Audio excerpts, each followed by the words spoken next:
बिस्मिल्लाहिर्रहमानिर्रहीम। अस्सलाम वालेकुम। उम्मीद करता हूँ आप सब खैरियत से होंगे। आज की वीडियो जो है वो पाकिस्तानी पासपोर्ट पे है कि पाकिस्तानी पासपोर्ट इतना कमज़ोर तरीन पासपोर्ट क्यों है। एक छोटी सी मैंने रिपोर्ट तैयार किया पाकिस्तानी पासपोर्ट के हवाले से, तो आप वीडियो को पूरा देखें ताकि आप ये समझ सके कि हमारा पासपोर्ट इतना नीचे क्यों है। अक्सर औक़ात बहुत से लोगों को पाकिस्तानी पासपोर्ट अगर वो रखते हैं और वो किसी कंट्री में जाते हैं तो वहाँ पे उनको इमिग्रेशन वाले बड़ा तंग करते हैं।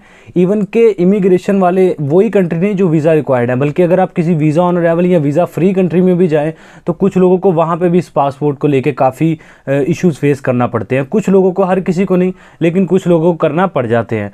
अभी हमारा पासपोर्ट इतना कमज़ोर तरीन पासपोर्ट है क्यों? रीज़न्स हैं जिसकी वजह से पाकिस्तानी पासपोर्ट इतना नीचे है। सबसे जो पहली रीज़न है वो ये है कि इल्लीगल इमिग्रेंट्स। पाकिस्तान से बहुत ज़्यादा तादाद में लोग दूसरे कंट्रीज़ में इल्लीगल रह रहे हैं।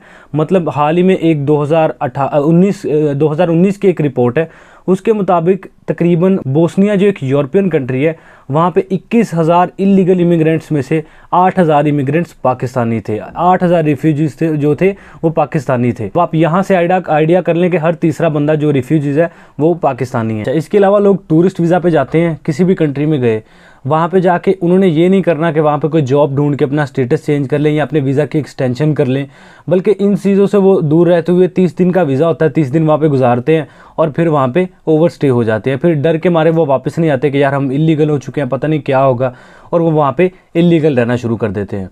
तो ये भी एक बहुत बड़ा फैक्टर है पाकिस्तानी पासपोर्ट के वीक होने का। अच्छा, यहाँ पे दूसरी जो सबसे बड़ी रीज़न है वो ये है कि पाकिस्तानियों के लिए जब कोई कंट्री वीज़ा फ्री करता है या फिर वीज़ा ऑन अराइवल करता है, तो सिर्फ पाकिस्तान के लिए नहीं बल्कि किसी भी कंट्री के लिए अगर कोई कंट्री वीज़ा फ्री या वीज़ा ऑन अराइवल करता है तो वो हर साल उस कंट्री की का स्टेटस देखता है अपने कंट्री के लिए, अपने कंट्री में आने वाले लोगों के लिए। मतलब फॉर एग्जांपल जैसे कतर ने पाकिस्तानियों के लिए वीज़ा ऑन अराइवल रखा है, मतलब आपको वीज़ा एयरपोर्ट पर जाकर मिल जाता है, आपको एडवांस वीज़ा की ज़रूरत नहीं है। मतलब वीज़ा फ्री जैसी फैसिलिटी है ये कतर में। अब कतर जो है वो वीज़ा फ्री रखा है पाकिस्तानियों के लिए, बहुत से पाकिस्तानी वहाँ पे जाते भी हैं। जैसे मिसाल के तौर पे, एक मिसाल दे रहा हूँ, जाते तो हज़ारों की तादाद में है, लेकिन हर साल जैसे 100 पाकिस्तानी कतर जा रहे हैं। अब अगर उनमें से कोई 4-5 वहाँ पे रह लेते हैं, कोई 90 से लेके 95 तक वापस आ जाते हैं, तो कतर पाकिस्तानियों के लिए वीज़ा ऑन अराइवल कंटिन्यू रखेगा। या फिर लोग वहाँ पे जाते हैं, जॉब ढूंढ के अपने उस वीज़ा ऑन अराइवल को वर्क वीज़ा में कन्वर्ट कर लेते हैं, तो कोई इशू नहीं है। लेकिन अगर वहाँ पे बंदे इल्लीगल होना शुरू हो जाते हैं, ओवर स्टे होते हैं, तो अगर तो कोई 5-10 हो जाए तो कतर वीज़ा ऑन अराइवल जारी रखेगा। लेकिन अगर 100 बंदा गया है और कतर ने वो मतलब स्टेटस देखा है तो उसमें से 30 बंदे आए ही नहीं हैं वापस, वहाँ पे इल्लीगल ओवर स्टे हो गए, तो वो कतर तो पाकिस्तानियों के लिए वीज़ा ऑन अराइवल बंद कर देगा। इसी तरह आप कोई 14-15 साल पहले चले जाएं तो पाकिस्तानी पासपोर्ट पे बहुत ज़्यादा कंट्रीज़ थे जो वीज़ा ऑन अराइवल थे, वीज़ा फ्री थे, जिनमें यूरोपियन कंट्रीज़ भी शामिल थे। लेकिन अब आप सूरत हाल देख सकते हैं कि हमें ईरान, तुर्की तक नहीं वीज़ा ऑन अराइवल दे रहे, हालांकि हमारे साथ कंट्री हैं कोई इतने बहुत ज़्यादा तरक्की याफ्ता ममालिक भी नहीं है। आपको पता है पाकिस्तानी पासपोर्ट से नीचे सीरिया है, इराक है, अफ़गानिस्तान है। चलें, ये कंट्रीज़ तो माने जाते हैं यहाँ पे जंग हो रही है या ऐसे हालात ख़राब हैं, बहुत ज़्यादा तादाद में वो लोग जो है वो इल्लीगल हो रहे हैं कंट्रीज़ में, तो ये तो मानने में सिचुएशन आती है इनका पासपोर्ट नीचे है। लेकिन पाकिस्तान में तो ऐसी कोई सिचुएशन नहीं है, कोई जंग नहीं हो रही, सारा पुरअमन है और हमारा स्टेटस भी अच्छा खासा है। तो पता नहीं क्यों इस चीज़ की मुझे भी समझ नहीं आ रही और क्यों पाकिस्तानी पासपोर्ट इतना नीचे है। अच्छा, यहाँ पे एक और बहुत बड़ा फैक्टर है जिसकी वजह से पाकिस्तानी पासपोर्ट जो है वो वीक तरीन पासपोर्ट, मतलब कमज़ोर तरीन पासपोर्ट में गिना जाता है। वो रीज़न है गवर्नमेंट टू गवर्नमेंट एग्रीमेंट्स। मतलब फॉर एग्ज़ाम्पल अब आप देखेंगे ईरान हमसे नीचे था पासपोर्ट को लेके, लेकिन अब उनकी जो पोजीशन है वो हमसे ऊपर है।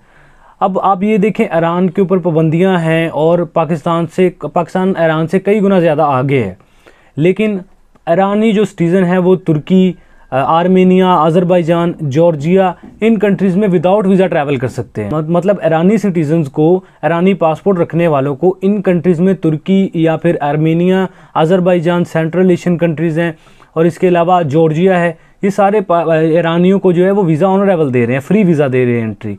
लेकिन पाकिस्तानियों के लिए वीज़ा रिक्वायर्ड है। इसमें सबसे बड़ी रीज़न यही है कि ईरानी गवर्नमेंट ने जो है वो एग्रीमेंट्स किए इन कंट्रीज़ के साथ कि आप हमारे लिए वीज़ा में आसानियाँ पैदा करो, हम आपके लिए करेंगे।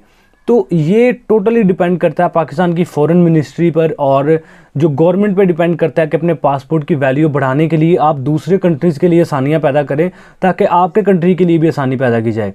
अब मैं एक और रिपोर्ट देख रहा था, उसके मुताबिक अगर सिंगापुर के लोग पाकिस्तान आना चाहें तो उनको $200 फ़ीस देनी पड़ेगी और इसके अलावा 1 महीना उनका वीज़ा का प्रोसेस टाइम रहेगा। तो अगर सिंगापुर के सिटीज़न को ये सब चीज़ें दिख रही हैं, उनको वीज़ा लेने में इतनी प्रॉब्लम आ रही है, मतलब अगर उनका पासपोर्ट देखें तो पहले नंबर पे भी रह चुका है, लेकिन उनको फिर भी हमारा वीज़ा लेने के लिए 1 महीने का प्रोसेस चाहिए, $200 फ़ीस देनी पड़ेगी और अदर इनविटेशन लेटर उनको चाहिए। तो जब ये सब चीज़ें होंगी तो फिर सिंगापुर को भी कोई ज़रूरत नहीं है कि पाकिस्तानियों के लिए वीज़ा में आसानियाँ पैदा करे। तो ये हमारी गवर्नमेंट पे भी डिपेंड करेगा। इसके अलावा लास्ट थिंग ये है कि किसी कंट्री का स्टेटस भी बहुत मैटर करता है कि वहाँ के लोग कितने खुशहाल हैं, कितने फ्रेंडली हैं, और इसके अलावा वहाँ पे क्राइम रेट्स क्या हैं और मईशियत उनकी कैसी है। तो ये चीज़ें भी डिपेंड करती हैं किसी टूरिस्ट को अट्रैक्ट करने के लिए अपने कंट्री में। तो ये चीज़ भी बड़ी मैटर करती है, लेकिन अनफॉर्चुनेटली पाकिस्तान स्टेबल होने के बावजूद भी इतना नीचे है पासपोर्ट में। ये टोटली डिपेंड करता है पाकिस्तानी अवाम पे और पाकिस्तानी गवर्नमेंट पे।